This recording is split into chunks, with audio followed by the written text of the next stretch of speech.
Bien, merci. Je crois que je vais commencer l'exhortation, l'enseignement, la prédication.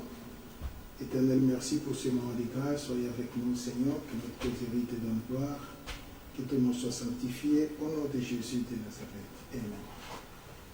Très bien.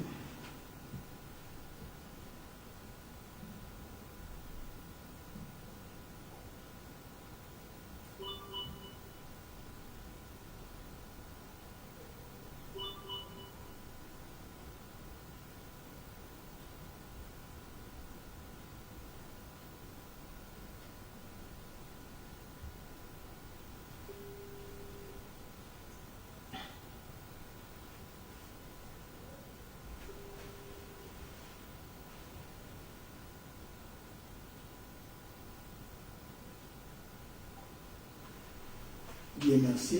Je crois que je vous avais promis que je vais parler aujourd'hui sur les séjours des morts. Et je vais parler sur les cimetières et je vais parler sur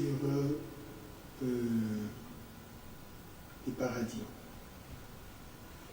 Les cimetières, c'est quoi? Les cimetières, c'est un lieu où on dépose les cadavres.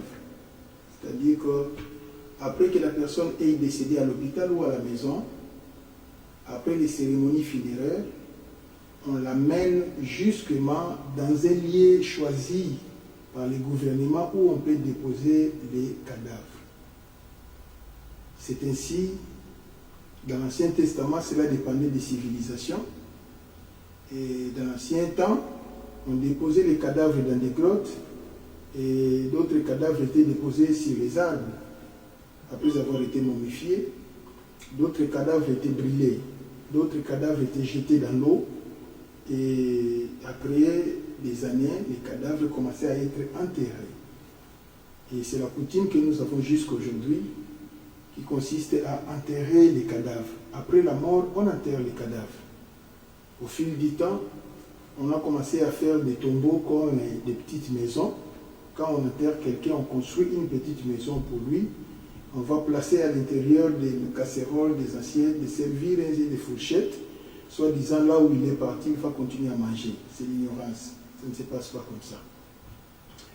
Et on construit une petite maisonnette pour lui. Il y a des gens qui exagéraient pour placer les bidons et l'eau parce qu'il aura à manger. En réalité, ça ne se passe pas comme ça. Ça sont des philosophies humaines. Donc, quand on meurt, on quitte la terre. En réalité, ça se passe comme ça. Donc, il n'en est pas question que voilà une personne qui est décédée, il est en contact avec les vivants. Ça ne se passe pas comme ça. On va parler de ça un peu plus tard. Mais nous connaissons que quand quelqu'un est déjà déposé dans les cimetières, cette personne ne peut pas être en contact avec les vivants. Je crois que je vais profiter pour essayer d'élargir cela. Parce que je suis en train de parler sur les cimetières. Sur ce qui concerne les cimetières, qu'est-ce que vous devez savoir? Les mécanismes qui existent dans la vie de l'homme. L'homme est composé de 3 parties. Le corps, l'âme et l'esprit. Vous voyez comment ça se passe. Maintenant, le corps, l'âme et l'esprit, c'est ça qui compose l'être humain. Or, nous connaissons que le corps meurt. Mais par contre, l'âme a plusieurs potentialités. L'âme, c'est lui qui est dans le sang. C'est un organe invisible qui demeure dans le sang. Il est compatible avec le sang. C'est pourquoi d'autres versets diraient que l'âme est dans le sang. L'âme, c'est le sang. C'est le siège de tous les sentiments. C'est comme ça que ça se passe. Mais quand nous allons voir le sang, mais quel est le moteur du sang? Le sang a un seul moteur, c'est le cœur. Est-ce que l'âme peut être confondue dans le cœur de l'homme? 3 points de suspension, je n'ai pas la capacité de vous répondre à ça, mais c'est probable que ça soit comme ça. Parce que l'âme habite dans le sang. Cependant, pour connaître plus le potentiel de l'âme, les sorciers volétinent la nuit pour aller faire les dégâts. Les magiciens volétinent la nuit à travers les phénomènes que vous connaissez, les phénomènes sorciers. Et là où ils partent, tous ces gens-là, qu'est-ce qui leur facilite d'aller? Est-ce que c'est le corps? Ils ne partent pas avec le corps parce que le corps reste au lit. Même sa femme ne connaît même pas que mon mari volétine la nuit ou le jour. Cependant, qu'est-ce qui leur permet de voyager, de faire le voyage astral? C'est l'âme. Cet esprit qu'on appelle la sorcellerie s'est fait compatible avec l'âme, et c'est ça qui fait que la personne puisse voler tiner la nuit. C'est comme ça que vous allez voir, et il y a des phénomènes tels que, voilà, cette personne est décédée, les sorciers l'ont mangé. Qu'est-ce que les sorciers ont mangé? Ce n'est pas les corps, parce que les corps, nous les déposons au cimetière. Mais qu'est-ce que les sorciers mangent? Les sorciers mangent l'âme. Est-ce que les sorciers peuvent manger l'esprit? Non. L'esprit retourne au Seigneur, attendra le jugement. C'est de cette manière-là que ça se passe. Voilà, je vous ai expliqué sur les phénomènes de l'âme. Maintenant, nous connaissons que l'âme habite dans le sang, et les sièges du sang, les moteurs du sang, c'est le cœur. On sous-entend que l'âme habite dans le cœur de l'homme. C'est comme ça que ça se passe. Nous avons maintenant l'esprit. L'esprit, c'est quoi? L'esprit, c'est un potentiel qui nous favorise. Et donc, l'esprit est composé de 3 grandes parties. Nous avons l'intelligence, la sagesse et la conscience. Ça, ce sont les arbres de l'esprit. Vous voyez comment ça se passe. Et tout celui qui n'a pas l'esprit ne peut pas avoir la conscience, ne peut pas avoir l'intelligence, ni la sagesse. Il peut avoir d'une façon instantanée, mais pas durative. Mais c'est seulement l'homme qui a la capacité d'élaborer, de manipuler sa propre conscience, son intelligence ainsi que sa sagesse. Et c'est comme ça que ça se passe. Maintenant, nous connaissons que les sièges du raisonnement, les sièges de tout, c'est le cerveau, le système nerveux central. C'est pourquoi on sous-entend que l'esprit habite dans le système nerveux. L'esprit est compatible au système nerveux central. Vous voyez comment ça se passe? Alors quand nous allons nous poser des questions, mais où est la place de l'esprit dans le corps humain? La place de l'esprit, c'est dans le système nerveux central, le cerveau de l'homme. Mais la place de l'âme, c'est dans le cœur de l'homme. Le système nerveux cérébrospinal. Le système nerveux végétatif, sorry. Donc, c'est de cette manière-là que ça se passe. Le corps, c'est une enveloppe tout simplement qui est composée de la forme squelettique et ainsi qui est composée des artères pour alimenter le corps et des artères et des veines, qui est composée des nerfs qui apportent les sensations. Nous avons l'axone et les dendrites. C'est cela qui nous permet de ramener les sensations du cerveau vers l'extérieur et l'extérieur vers l'intérieur. Ça se passe comme ça. Et nous avons la masse musculaire. Dans la masse musculaire, nous connaissons qu'il y a le sang, et nous avons la lymphe, nous avons... voilà, c'est comme ça que ça se passe. Très bien. Ça, c'est l'enveloppe qui est le corps.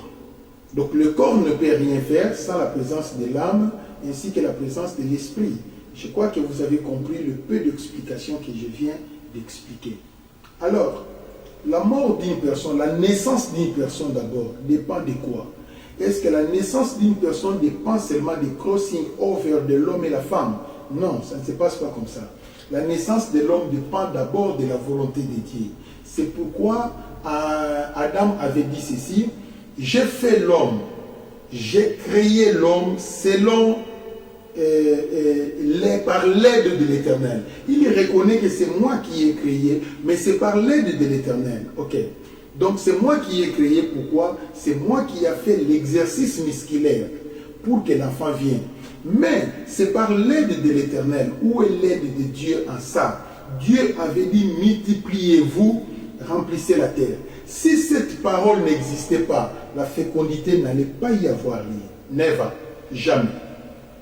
Si et seulement si la fécondation existe, c'est parce que le grand Dieu avait dit: multipliez-vous, remplissez la terre. Rappelez-vous, ça c'est dans le livre de Genèse, chapitre 3. C'est de cette manière-là que ça se passe. Vous voyez? Donc, on est né par la volonté de Dieu d'abord, et on est né par la volonté de l'homme, de papa et maman. Nous avons deux volontés qui ramènent l'homme sur la terre. La volonté de Dieu qui est incarnée dans la parole qui a dit: multipliez-vous et remplissez la terre, et par les plaisirs de papa et maman, et c'est ça qui fait que l'enfant puisse venir dans le monde. Très bien. Maintenant, si l'homme veut mourir, maintenant il y a plusieurs potentiels qui font que l'homme puisse mourir. D'abord, l'homme ne peut pas venir sur la terre par sa propre volonté, ça n'existe pas. L'homme vient toujours sur la terre par la volonté de papa et maman, ainsi que la volonté de Dieu. C'est comme ça que ça se passe. Maintenant, les esprits qui viennent, qui habitent les corps, qui se forment pendant la fécondation, l'esprit qui vient, qui entre, cet esprit est éternel. Cet esprit a été créé dans l'éternité. C'est comme ça que ça se passe. Alors, en au-delà, c'est là où se passe ce qu'on appelle l'élection de la grâce, selon la prédestination. Soit Dieu t'a prédestiné d'être né dans cette famille, dans cette tribu, dans ces clans-là.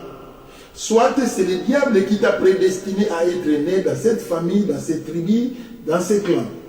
Soit ton esprit est venu tout simplement parce que Dieu avait envoyé cet esprit de venir dans le monde. Mais tu n'as pas été victime de la prédestination.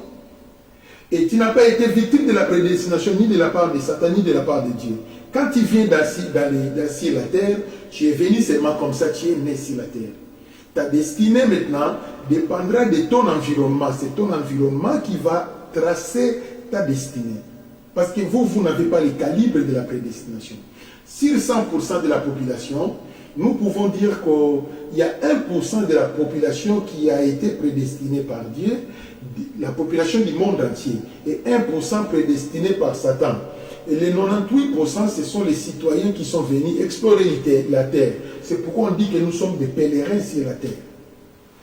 Et si vous êtes dans cette catégorie de gens, donc ta conversion dépend de toi. Dieu ne force pas. Et si vous voulez suivre Satan, vous êtes libre. Si vous voulez suivre Dieu, vous êtes libre. Mais par contre, si Dieu vous a prédestiné, en ce moment-là, la conversion devient obligatoire. C'est pourquoi la Bible dit ceci: le don de l'appel de Dieu est irrévocable. Irrévocable à qui? À ceux-là qu'il a prédestiné. Donc c'est une obligation, tu dois te convertir. Rappelez-vous de l'histoire de Paul. Comment cela s'était passé? Il était terminateur, il était prédateur. Mais comme c'est le temps de la conversion, l'Éternel s'était imposé. Il a appelé Saoul du haut des cieux. Ce n'est pas quelqu'un qui a prêché Saoul, c'est Dieu lui-même qui l'a prêché. Saoul, Saoul, pourquoi me persécute? Ça, c'était le calibre de la prédication qui avait changé le cœur de Saoul. Et l'éclairage s'est apparu, il a fait de lui avec pendant un temps. Vous voyez maintenant comment ça se passe? Ça, c'est la prédestination selon Dieu. C'est pourquoi la Bible dit ce qu'il a connu. Où est-ce que Dieu t'a connu? Dieu t'a connu quand il y avait l'élection de la grâce avant la fondation du monde. Il t'a connu parce que c'est de là que ton esprit a été choisi, avait été choisi pour être prédestiné à accomplir la volonté de Dieu. C'est pourquoi la Bible dit ce qu'il a connu, il les a prédestinés. Ce qu'il a prédestiné, il les a appelés. Et ce qu'il a appelés, il les a élevés. C'est de cette manière-là que ça se déroule. Et Satan aussi, c'est pareil, il fait comme ça. Mais il y a beaucoup d'esprits qui viennent, ce sont des esprits en mission, qui sont venus seulement sur la terre, parce que ce sont des esprits créés pour revêtir le corps humain. C'est comme ça que ça se passe sur ce qui concerne l'homme. Maintenant, la mort de l'homme dépend de la volonté de l'homme lui-même, dépend de la volonté de son prochain, et dépend de la volonté de Satan, dépend de la volonté de Dieu. Nous avons 4 volontés qui conduisent les gens dans le séjour des morts. La volonté de l'homme lui-même. La personne se retrouve que je n'ai pas l'argent. Il se sent comme s'il veut craquer. On lui dit, prends les médicaments. Non, je vais mourir. Je n'ai plus besoin de prendre les médicaments. J'en ai marre. Parce qu'il ne sait pas comment réussir dans la vie. Et instantanément, le corps va céder. Et on appellera ça la mort cardiaque, l'arrêt cardiaque. Et la personne est décédée. C'est sa propre volonté. Il a souhaité ça. Il y a d'autres personnes qui s'autoprogramment par l'esprit de suicide.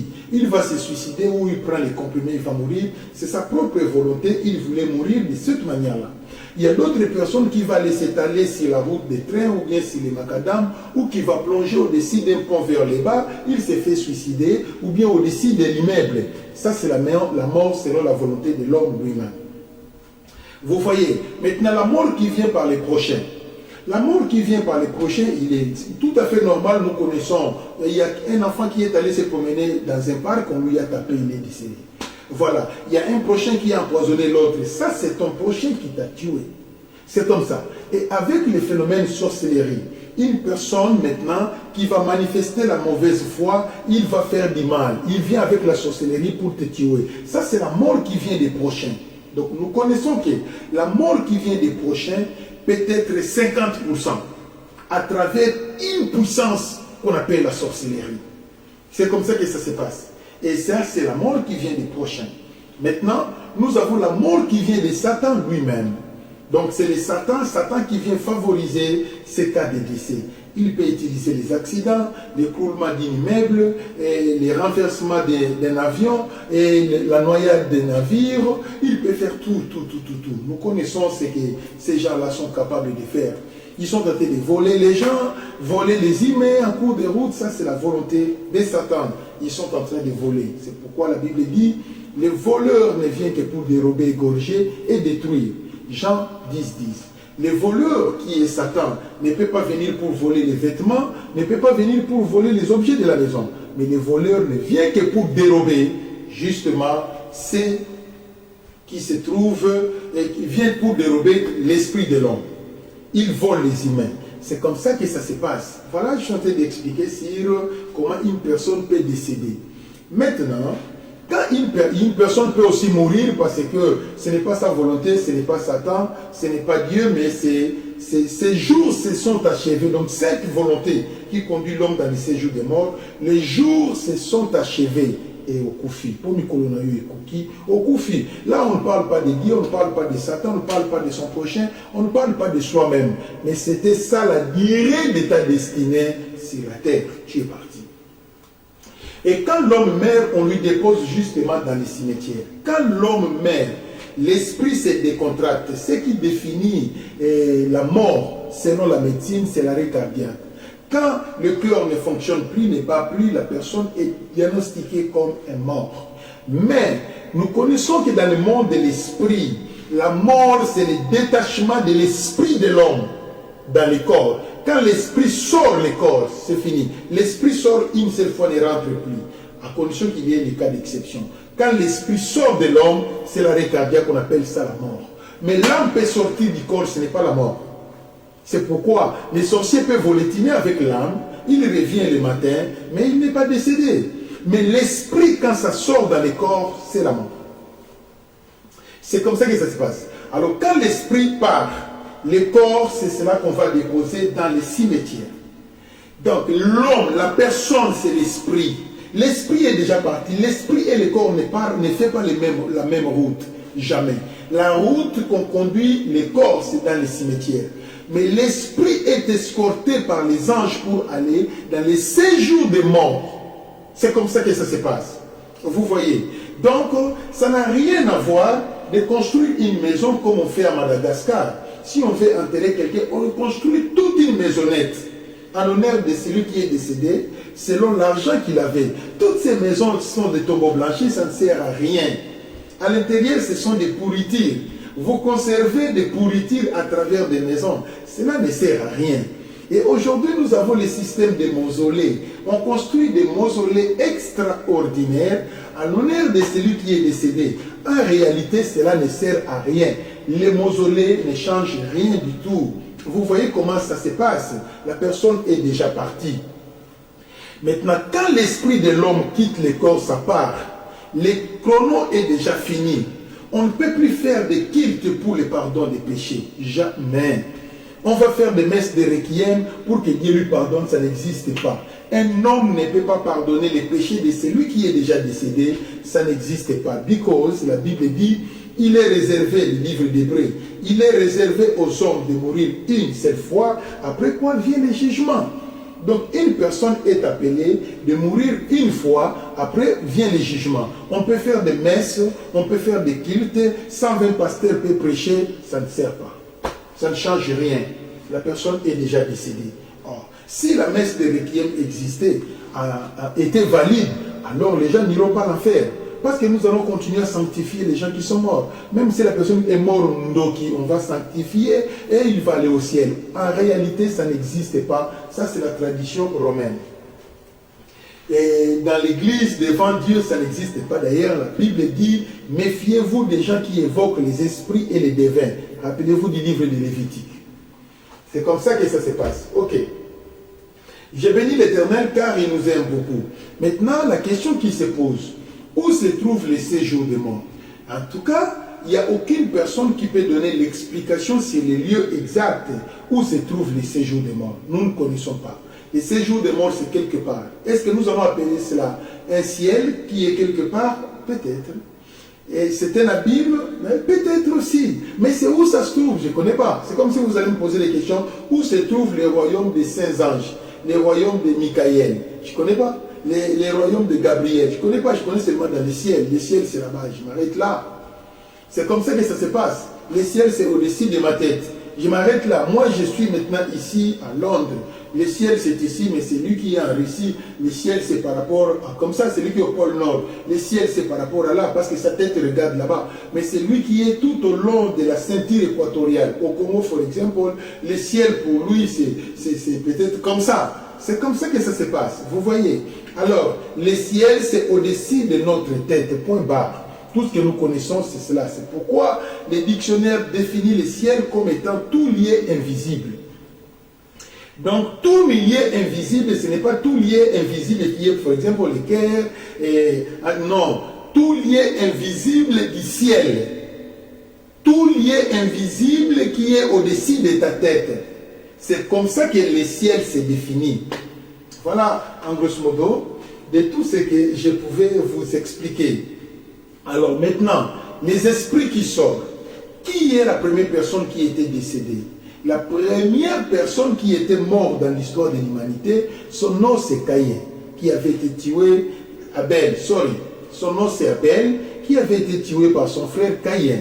Donc c'est lui qui est la première personne à mourir. Maintenant, il y a la suite de plusieurs personnes qui sont mortes dans l'Ancien Testament, qui sont les enfants de Dieu et les satanistes aussi. Vous voyez, par exemple, Adam était décédé, Ève était décédée, Abel était décédé. Et Noé était décédé, Sem, Cham, Japheth étaient décédés. Abraham, Isaac, Jacob et leurs femmes sont décédés aussi. Et tous ces gens-là sont décédés. Moïse, ainsi de suite, sont décédés aussi. Vous voyez comment ça se passe? Maintenant, tous ces gens-là qui sont décédés, leurs esprits partent où? Dans les séjours des morts. Or, dans l'Ancien Testament, les séjours des morts étaient gérés et contrôlés par Satan. Très bien. Dans l'Ancien Testament, les séjours des morts étaient gérés et contrôlés par Satan. Oui, bien sûr, Dieu avait la mainmise là à l'intérieur, mais c'est le diable qui gouvernait les séjours des morts. Le diable faisait sa propre volonté dans les séjours des morts. C'est pourquoi vous allez voir une magicienne qui va invoquer le corps d'un grand prophète appelé Samuel, par la permission du roi Saoul, et cet esprit, cette cartomancie-là a invoqué l'esprit d'une personne qui est décédée, qui sort devant le miroir d'une magicienne pour répondre aux besoins du roi Saoul. Mais comment l'esprit d'un saint peut être invoqué par un diable, mais par une diablesse? Mais c'est parce que c'est le diable qui coordonnait les séjours des morts. Il avait le pouvoir de tout faire. C'est pourquoi cela s'était passé comme ça. Je suis là. Je suis maintenant dans le livre de...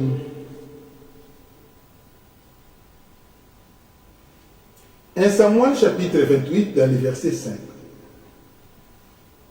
À la vie du camp des Philistins, Saoul fit saisir des craintes et un violent tremblement s'empara de son cœur.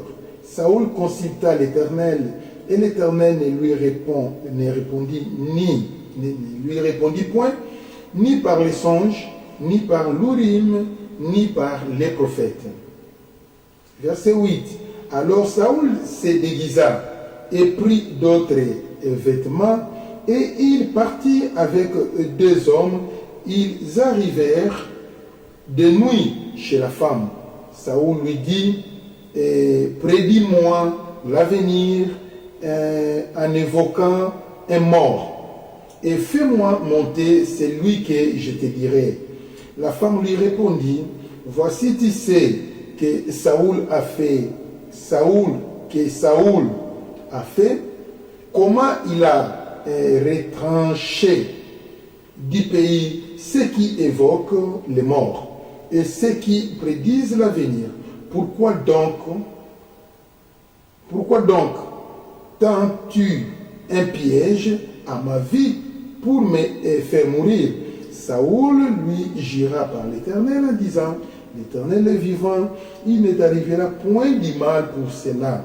La femme dit, qui veux-tu que je te fasse monter? Et il lui répondit, fais-moi monter Samuel. Verset 12. Lorsque la femme vit Samuel, elle poussa un grand cri. Elle dit à Saoul, pourquoi m'as-tu trompé? Tu es Saoul. Le roi lui dit, ne crains point, mais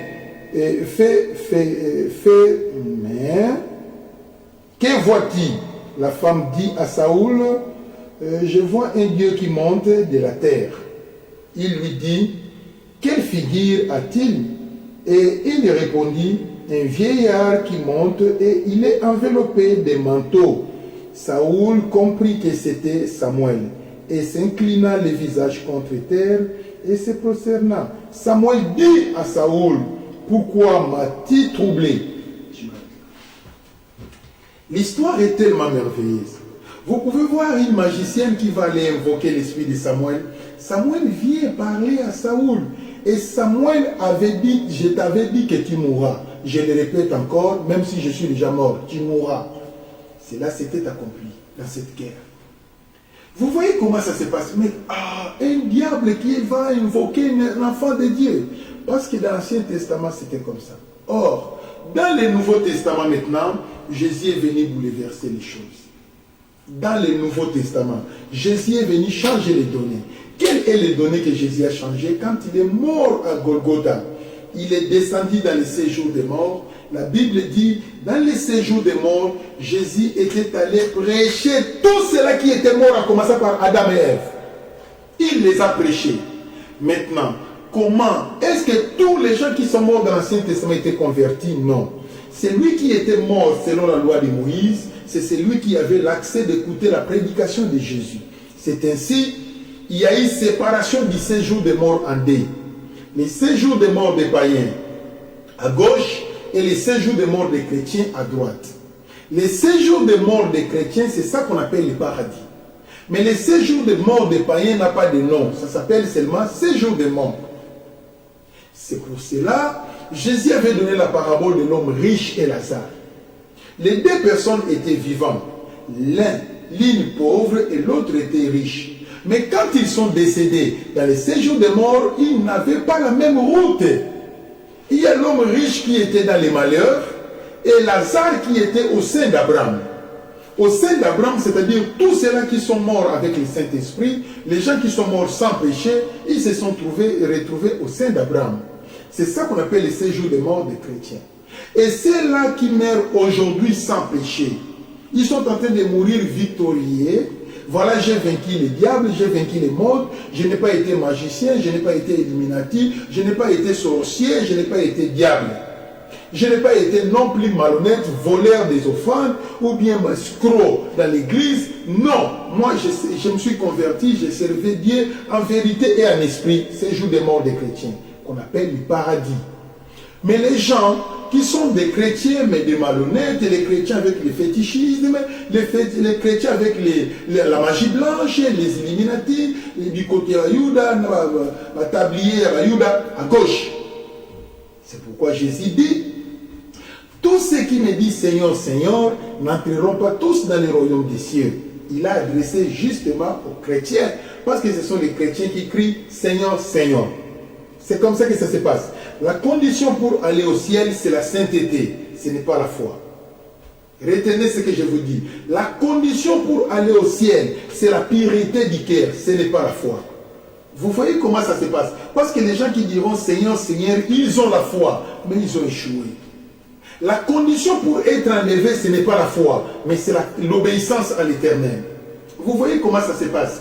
Donc si tu veux être enlevé au son de la trompette de Dieu qui descendra du ciel, ce n'est pas la foi, ce n'est pas le sang, rien du tout, mais l'obéissance à l'Éternel. Pour ceux-là qui sont déjà convertis, alors marchez dans l'obéissance pour être participants du jour d'enlèvement de l'Église. C'est de cette manière-là que ça se passe. Je bénis l'Éternel car il nous aime beaucoup. Alors nous allons lire un peu Je suis justement ici, William. Luc, je crois que c'est là, non? Luc chapitre 16, dans les versets 19. Luc chapitre 16, verset 19 dit ceci. Il y avait un homme riche qui était vêtu de pourpre et de l'or. Ça, c'est l'histoire de l'homme riche et Lazare. Oh là là. Oh my God. 16, 19. Qu'est-ce que j'ai écrit? 11 à 13.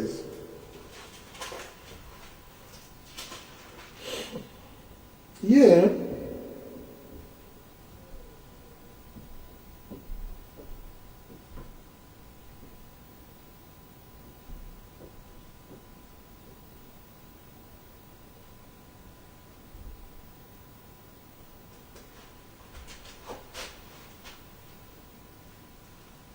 je suis perdant. Hein?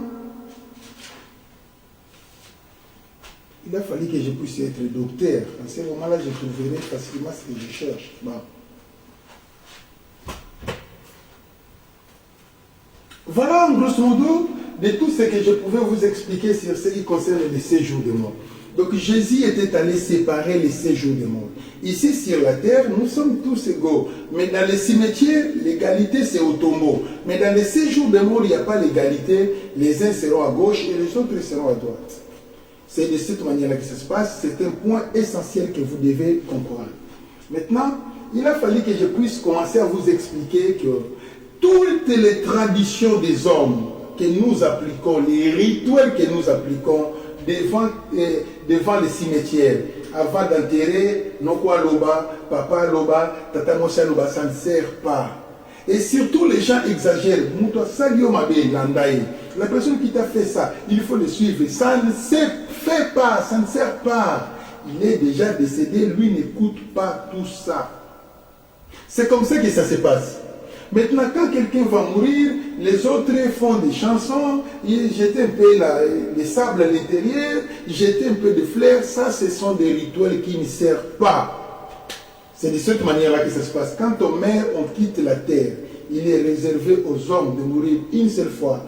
Après quoi vient le jugement. C'est de cette manière-là que ça se passe. Vous voyez. Donc, quand l'esprit sort déjà du corps, le corps ne sert plus à rien. Mais nous connaissons, il y a des phénomènes qui se passent. Quelqu'un qui est décédé chez nous, au Congo, ça existe, précisément chez les Sakata et les autres tribus. Vous allez voir, le cimetière est en train de diriger les gens jusqu'à ce qu'elle allait toucher la personne qui lui a tué. Ah oui, ça maintenant, c'est un phénomène de la sorcellerie. Donc ce phénomène est lié à la sorcellerie. Ah, ça, je ne peux pas expliquer ça. Nous connaissons. En ce moment-là, ce n'est pas celui qui est décédé qui est en train de faire ça, mais ce sont les vivants sorciers qui sont en train de faire ça. Ce genre de manipulations, soit, et n'étaient pas contents de la mort de la personne, ils doivent faire les manigances pour prouver les gens qui l'ont tué que nous connaissons que c'est vous. C'est comme ça que ça se passe. Mais en réalité, ça ne se passe pas comme ça. Dans le Nouveau Testament, un magicien ne peut jamais invoquer l'esprit d'un enfant de Dieu. Impossible. Si un magicien invoquait l'esprit d'un enfant de Dieu, moi, on a longaté. Donc cet enfant de Dieu n'a pas vaincu. Il n'a pas vaincu. Il ira à l'enfer. Donc, parce que comment ça? Et ils ont leur paradis. Et nous, nous sommes de l'autre côté. De l'autre côté, il y a un gardien qui est Abraham. C'est lui le gardien. De l'autre côté, vous êtes libre. Et comment tu vas invoquer l'esprit d'un saint? Ça n'existe pas. Donc, on invoque les faux saints. C'est ceux-là qu'on invoque. Vous voyez. Mais un enfant de Dieu proprement dit qui est décédé avec la crainte de l'Éternel, le Saint-Esprit, on ne peut pas invoquer son nom. C'est impossible. Impossible. Impossible. Parce qu'il y a déjà les séjours de mort séparés dans le Nouveau Testament. C'est comme ça que ça se passe. Voilà ce qui concerne le mystère des cimetières, ainsi que le mystère des séjours de mort des païens et le mystère des séjours de mort des chrétiens. Maintenant, nous les chrétiens, en quoi est dit notre persévérance? Notre persévérance est dit, je ne connais pas quand je mourrai. Vous voyez, aujourd'hui, Ricky Maïna, je viens de perdre un pasteur. Il était dans son bureau avec les gens et tout à coup il crie, je suis attaqué, boum, il va mourir. Est-ce qu'il a eu le temps de confesser? Même pas. Parce que la personne qui est allée, va me chercher le taxi, il vient, il revient, il est déjà mort. Donc il n'a pas eu le temps de confesser, vous voyez. Et c'est pourquoi maintenant nous les chrétiens, nous sommes appelés à être toujours prêts. Parce que nous ne connaissons pas quand est-ce que nous allons mourir. Par accident, on ne connaît pas. Par maladie, on ne connaît pas. Arrêt cardiaque, on ne connaît pas. Par titubation, on ne connaît pas. Il faut toujours être prêt. C'est comme ça que ça se passe. Parce que si la mort intervenait aujourd'hui et que vous avez un seul péché, vous ne pouvez pas voir Jésus.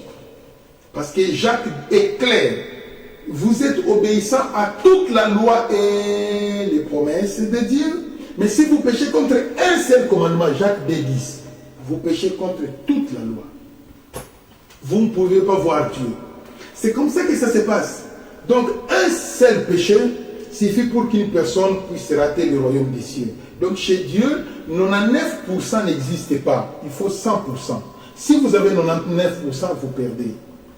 Voilà en grosso modo de tout ce que je pouvais vous expliquer, de tout ce que je pouvais vous donner comme notion d'Islamie. Maintenant, la confusion des chrétiens, c'est là où les chrétiens sont en train de mourir. Les chrétiens sont en train de mourir parce que les pasteurs donnent beaucoup d'importance dans les rites qui se passent dans les cimetières. Quand une personne est décédée, les pasteurs font des rites inutilement. Ça, ce sont des confusions. Et les pasteurs sont devenus des gens qui proclament que cette personne était enfant de Dieu, il verra Jésus. Ça sont des faussetés, archi faux. Donc pour qu'une personne puisse être confirmée qu'il a vu Jésus, il faut que le Saint-Esprit vous le révèle. Si le Saint-Esprit ne vous le révèle pas, vous ne saurez pas où il est parti. L'unique personne qui peut vous donner la vérité de la destinée de la personne, c'est le Saint-Esprit. Sans le Saint-Esprit, c'est de cette manière-là que ça se passe. Maintenant, pour qu'une personne décède, qu'est-ce qui se passe? Bana, très bien. Aux à la païen, aux à la chrétien, et ça la montu mon côté à Koufa sans que à pressentir qu'il n'a pas Koufa. À quoi y est qu'il n'a pas Koufa, ça c'est vrai. Pour montu à y est personne ne peut connaître les jours où il mourra. Mais on pressent que je vais mourir. C'est de cette manière-là que ça se passe. Et ces pressentiments, ça peut se passer par des signes, par des présages aussi. Ça peut se montrer comme ça. Voilà en grosso modo. Mais quand les présages commencent à être visibles, sachez que cette personne peut tomber à moins de 5 ans. Mais la personne elle-même, elle pressent comme si je vais mourir. Comme si je vais... Elle commence à avoir peur de la mort. Il a peur de monter dans un bus. Je pressens comme s'il y a un mal qui va m'arriver. Et c'est comme ça. Ceux-là qui ont le courage de parler, ils parlent. Ils parlent. Je sens ceci, je sens cela, et c'est comme ça, et c'est comme ça. Yeah, c'est comme ça que ça se passe. Vous voyez. Mais pour dire que la personne qui est décédée ne connaissait rien, jamais. Ça ne se passe pas comme ça. Il faut que ton esprit, ton âme doit te dire que tu es en danger. Ton esprit doit te dire que tu es en danger. Parce que l'esprit connaît tout. L'esprit de l'homme connaît tout. L'esprit de l'homme parle toutes les langues. L'esprit de l'homme voit tout. L'esprit de l'homme, c'est comme un ange. C'est comme ça que ça se passe. Vous voyez. Donc l'esprit de l'homme connaît que voilà, c'est la fin de ma mission sur la terre. Je dois partir. Et il doit communiquer au corps. Et la personne doit pressentir comme si il est prêt de partir. C'est pourquoi il y a des gens qui injectent quelques paroles que les autres diront, il connaissait sa mort parce qu'il avait dit ça. Il avait dit ça, il avait dit ça. Ça se passe toujours comme ça. Ces genres de prédictions, ça se passe toujours comme si tous les adultes parlent toujours. C'est clair et c'est comme ça que ça se passe. La mort, quand vous allez voir quelqu'un mourir aujourd'hui, vous devez savoir que la mort lui a déjà touché depuis 2 ans, 3 ans. C'est-à-dire quoi? L'esprit de mort, ce n'est pas celui qui vient prendre quelqu'un quand il est en train de rendre l'âme. Non. C'est lui qui vient prendre quelqu'un quand il est en train de rendre l'âme. On lui appelle l'ange d'accueil. C'est lui qui accueille l'esprit pour le conduire dans les séjours des morts des païens ou les séjours des morts des chrétiens. L'esprit des morts, lui, passe avant. Il peut passer 10 ans avant. Mais il peut passer 3 ans avant, 2 ans avant. Il vient, il tape, pouf, il est passé. Il est passé. C'est comme ça que ça se passe. Yo, l'autre, il y a l'autre qui va bêter qui bota. Mais Orobo Sanke qui bota on les a bandokité. Il y a bandoki biso to longolango. Mais ceux qui bota on les a li ya liwa o ba bengi la mort. C'est difficile pour longolango. Très difficile. D'ailleurs la prière d'autorité simbati. Prière d'autorité ça pour benga la démon. Wana siko liwa ils nzambe mto atiamu. La prière d'autorité c'est pour chasser les démons. Mais la mort c'est Dieu qui l'a établi. Toi tu veux chasser la mort par la prière simbati. C'est pas ça la formule. Vous voyez maintenant comment ça se passe. Donc pour échapper, faire échapper quelqu'un qui est touché par la mort, c'est seulement la prière de la supplication. Et si les pasteurs savent faire ça, c'est comme ça que ça se passe. Vous voyez, mais ce n'est pas appeler les intérêts pour crioter, démon sort, démon vous perdez le temps, il partira. Parce que c'est comme si une personne qui a la tuberculose et vous êtes en train de lui donner des paracétamol, il ne sera pas guéri. Une personne qui a la malaria, vous lui donnez des tétracyclines, il ne sera pas guéri. C'est comme ça que ça se passe. Voilà tout ce que je peux vous expliquer, mes très chers enfants de Dieu. C'est comme ça. Eh bien, je peux encore expliquer ceci, que l'esprit de mort passe toujours, l'ange de la mort, lui, passe toujours avant. Avant, quand il tape et la personne succombe. C'est comme ça. Et tu peux faire un songe, il y a l'autre qui botte, mais il y a qui botte, ils ont dit justement l'ange mandaté par Dieu. Si c'est l'ange mandaté par Dieu, ok, ok, mais on l'a qui nous a. Mais aujourd'hui, on a l'autre qui va être mais ça n'est l'autre, mais c'est après 2 ans, après 3 ans, qui partira. C'est ça l'esprit des morts. L'esprit des morts, quand il vient, lui, on ne lui voit pas. Et tantôt, les gens qui sont dans la prophétie, je sens l'esprit des morts, on prie, on peut prier, et c'est comme ça. Mais attention, il y a l'esprit des morts qui vient par les démons, par les sorciers. Là, les pasteurs, nous prions. Mais quand la mort vient, en tout cas, c'est difficile pour qu'on prie, pour enlever cela. Parce que la mort, c'est l'institution de Dieu. Comme ici, Nzambe ndem tapesi ordre pour ça. Pour la mort, comme il passe. Biso to monde là, liwa o yuta na bandoki, na démon, na wana de biso to monde là. Mais o yuta que pas Nzambe, c'est difficile. Très difficile. La personne doit partir parce qu'il a achevé ses jours. Que ton âme se repose en paix si vous étiez enfant de Dieu. Voilà, grosso modo, de tout ce que je pourrais vous expliquer pour aujourd'hui. Bon, je m'arrête là. Il n'y a pas moyen que je vous demande de poser des questions, mais peut-être demain au culte matinal, je donnerai l'accès aux gens de poser des questions. Et c'est fini, je m'arrête là. Allez, bye, God bless you. Éternel, bénis ton peuple. Avec cet enseignement, je veux que tu délivres beaucoup de gens dans l'ignorance. Au nom de Jésus. Amen. Bye.